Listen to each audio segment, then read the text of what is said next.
and, heavy metal was rife for their exploitation. I'm a former rock and roll guitar player, and I believe for a long time that rock and roll is not incompatible with a sound education. But we have to distinguish between music, which is basically harmless, and music which can be harmful to young people. Okay. When grassroots, fundamentalist, religious groups were getting together, all of rock music was seen as devil music.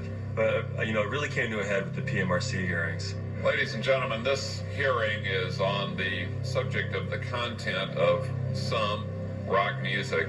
The most amazing thing about the PMRC hearings were the visual of Tipper Gore on one side of the room. We are asking the recording industry to voluntarily assist parents who are concerned by placing a warning label on music products inappropriate for younger children. And on the other, with his hair fully out and in a cut-off T-shirt, Dee Snider.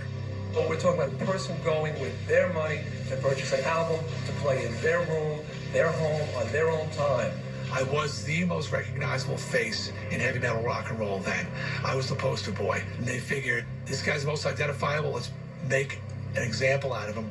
And one of the things they did not research is that I was clean, I was sober, and I spoke English fluently. And they were not ready for Dee Snider. Mr. Snider, what is the name of your fan club? The fan club is called the SMF Friends of Twisted Sister. And what does SMF stand for when it's spelled out? It stands for the Sick Friends of Twisted Sister. Is this also a Christian group? I don't believe that profanity has anything to do with Christianity. Thank you. I kicked ass. And at one point where I said that Ms. Gore was a liar and had a dirty mind, because Under the Blade, she said it was about sadomasochism and it was about a throat operation. So I said, I can't help it if Ms. Gore has a dirty mind. And Senator Rockefeller goes, Mr. Snider, when you were insulting Senator Gore's wife a few moments ago. I said, excuse me, sir. First of all, I wasn't attacking Senator Gore's wife. I was attacking a member of the PMRC. Secondly, when someone says there's a song about sadomasochism and bondage, when someone says we're not going to take it, is violent lyrical content, which is what it's been rated for. Yes, I'm defensive. Yes, that gets me angry. I'm trying to get adults to see that heavy metal is not totally a bad thing. It was very political. It was very disgusting. And I'm walking out, and a reporter says, how do you feel? And I said, and the word that came out of my mouth was dirty.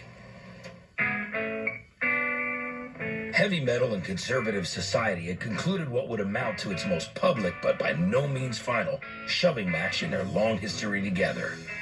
We are pleased to announce here today that our three organizations have reached a mutually acceptable understanding. The result was simple. Any music deemed objectionable would now carry a warning label. We're simply interested in ways to make choices in the marketplace as parents of younger children. And we love the music. And while the restriction implied victory for the establishment, heavy metal was the big winner. So we called up and said we had to put a sticker on our album cover, and I was like, well, what's the sticker saying? And it's like, well, this record contains explicit lyrics. I said, put it on. It's wonderful. I love them. People will buy the album. That little parental discretion sticker almost guaranteed you that your record was going to be purchased by a disgruntled kid.